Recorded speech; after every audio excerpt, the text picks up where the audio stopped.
MG Classes. Sharpen your thinking. Join us and feel the difference.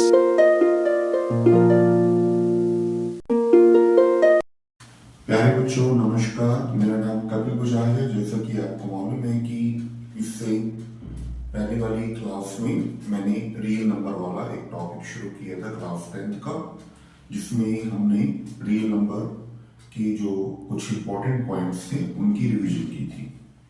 तो आज मैं इस वीडियो के अंदर उसी टॉपिक से रिलेटेड जो अभी तक पेपर्स में प्रीवियस ईयर्स के पेपर्स में जो क्वेश्चंस पूछे गए हैं उन क्वेश्चंस की प्रैक्टिस को लेके मैंने एक छोटा सा वीडियो बनाया है।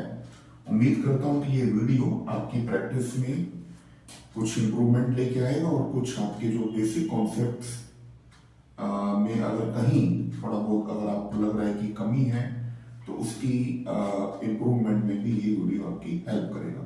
तो इसी उम्मीद के साथ मैं ये पहला क्वेश्चन शुरू कर रहा हूँ।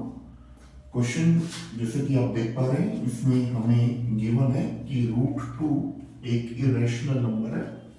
रैशनल और इरेशनल नंबर का आइडिया मैं थ्योरी वाली क्लास में आप लोगों को दे चुका हूँ। तो इरेशनल नंबर है तो हमें शो ये करना है कि 5 + 3√2 is also irrational number।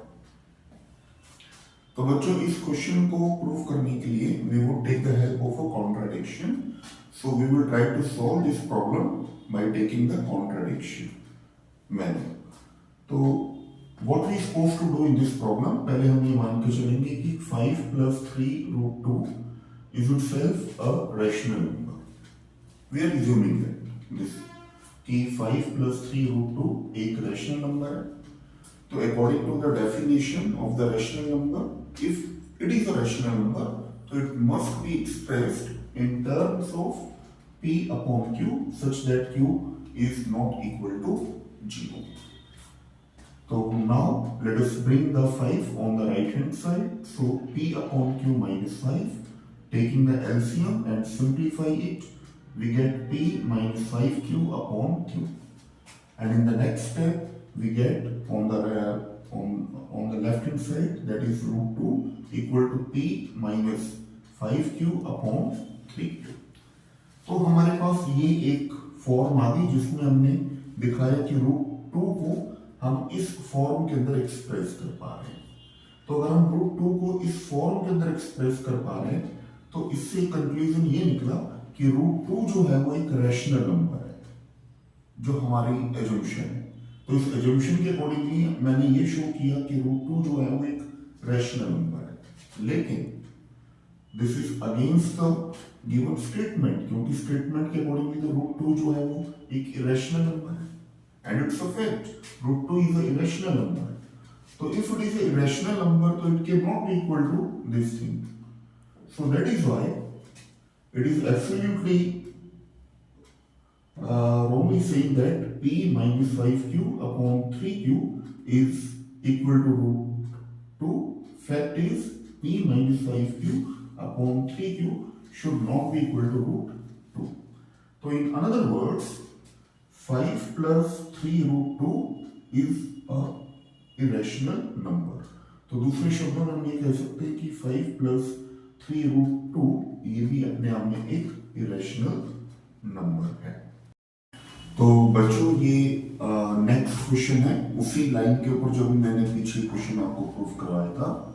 इसमें √2 + √5 हमें गिवन है और ये प्रूव करना है कि √2 + √5 इज अ इरेशनल नंबर। तो same steps we will follow as we followed in the previous question। इस प्रॉब्लम को भी हम उसी कॉन्ट्राडिक्शन मेथड से ही प्रूव करेंगे।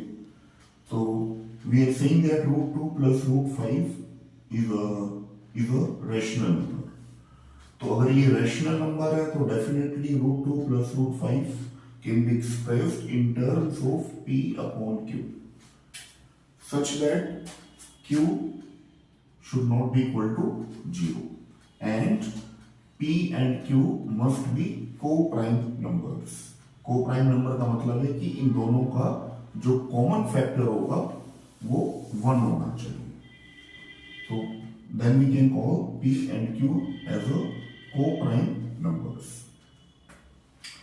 उसके बाद फिर मैंने नेक्स्ट टाइम में इसको सिंप्लीफाई किया, जैसे कि आप देख रहे हैं कि I brought root two on the right hand side, तो p upon q minus root two, let it be number one, and squaring on both sides. So after taking the squaring on both sides and simplifying it, 5 equal to, this can be expanded by using the a minus b whole square formula. So p square upon q square plus 2 minus 2ab, that is 2 root 2 p upon q.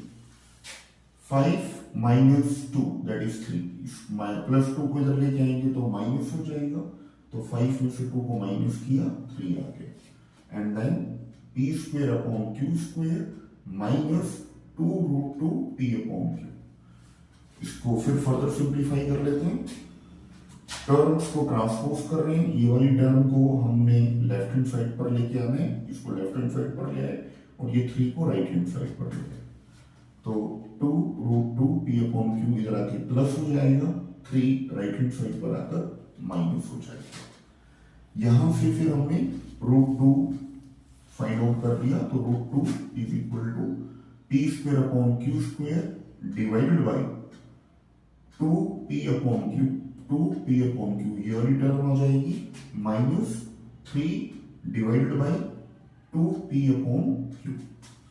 अब ये p से एक p cancel कर दिया, q से ये एक q cancel कर दिया, ऊपर हमारे पास न्यूमरेटर वाली टर्म में बचा p, डिनोमिनेटर इसका आ गया 2q, p अपॉन 2q, और इधर ये है, इधर ये बन जाएगा, q ऊपर चला जाएगा तो ये हो जाएगा 3q अपॉन 2p। तो ये वाला स्टेप आया। तो इस स्टेप को अगर आप केयरफुली एग्जामिन करें तो आप ये कह सकते हैं कि जो राइट हैंड साइड है इस लास्ट टर्म की, जिसमें हमने लिखा है p upon 2q minus 3q upon 2p, हमें ये मालूम है कि इस टर्म को हम फ्रैक्शन के फॉर्म में यानी कि p अपॉन q के फॉर्म में लिख पा रहे हैं, तो ये अपने आप में एक रेशनल नंबर है। इसी तरह से ये भी अपने आप में एक रेशनल नंबर है, और रेशनल नंबर का अगर एक रेशनल नंबर में से दूसरा रेशनल नंबर अगर हम माइनस करेंगे तो उनका जो डिफरेंस होना चाहिए वो भी एक रेशनल नंबर होना चाहिए। तो इसका मतलब ये हुआ कि रूट 2 जो है वो भी एक रेशनल नंबर है। तो this means root 2 is also a rational number, but this contradicts, because we know that root 2 is itself an irrational number.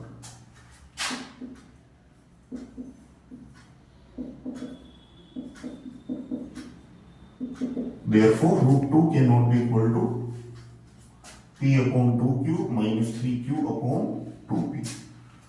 So finally, we can say that our assumption was wrong.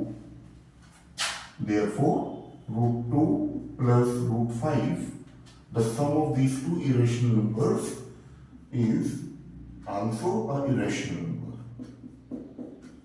तो ये हमने इस question में prove किया कि root 2 plus root 5 का जो सम होना चाहिए वो अपने आप में एक इरेशनल नंबर होगा।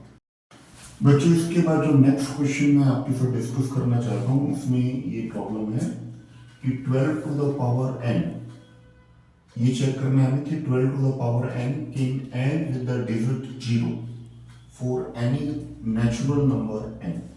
पहले तो क्वेश्चन का मतलब समझने की कोशिश करते हैं कि हमें क्वेश्चन में गिवन है 12 टू द पावर n, यहाँ पे n कोई भी नेचुरल नंबर हो सकता है, n can be 1 2 3 4 and so on. तो क्वेश्चन में वो ये कहता है कि अगर हम इसमें n की कोई भी वैल्यू यहाँ पर सेट करें, कोई भी वैल्यू लिखें, जैसे 12 की पावर 2 लिखा या 3 लिखा या 4 लिखा, और फिर उसका एक्सपेंशन अगर हम करें, एक्सपेंड करें, तो जब उसका एक्सपेंशन करेंगे आप इस नंबर का, तो क्या इसकी एंड डिजिट यानी कि लास्ट वाली डिजिट, फॉर एग्जांपल जैसे ये 12 हो गया ये मान लो इसकी ये एंड डिजिट है, तो क्या इसकी एंड डिजिट में 0 आ सकता है? तो ये हमें चेक करना है कि अगर हम इस नंबर का एक्सपेंशन करें तो इसके एंड डिजिट 0 हो सकती है या नहीं हो सकती है। तो इसका पता लगाने के लिए सिंपल सा तरीका, सबसे पहले हम 12 के प्राइम फैक्टर्स बना लेते हैं। प्राइम फैक्टराइजेशन किया, तो प्राइम फैक्टराइजेशन जब हमने करा तो इसके जो फैक्टर्स आए 12 के 2 2 3। तो जब हम 12 के फैक्टर्स बनाते हैं, इसका प्राइम फैक्टराइजेशन करते हैं, तो इसके प्राइम फैक्टराइजेशन में आप चेक कर सकते हैं कि 5 एज अ डिजिट कहीं पे भी उसकी कोई इन्वॉल्वमेंट नहीं है, यानी कि 12 के फैक्टर्स में 5 का कोई भी इन्वॉल्वमेंट नहीं है, जिसका मतलब कुल मिलाकर हम ये कह सकते हैं कि 5 जो है वो 12 का फैक्टर नहीं है। अब यहां पर मैं 5 की पर्टिकुलर बात क्यों कर रहा हूं? Why I am talking about the 5, the answer is very clear कि अगर हम किसी भी नंबर की एंड डिजिट 0 देखते हैं तो इसका मतलब ये होना चाहिए कि वो नंबर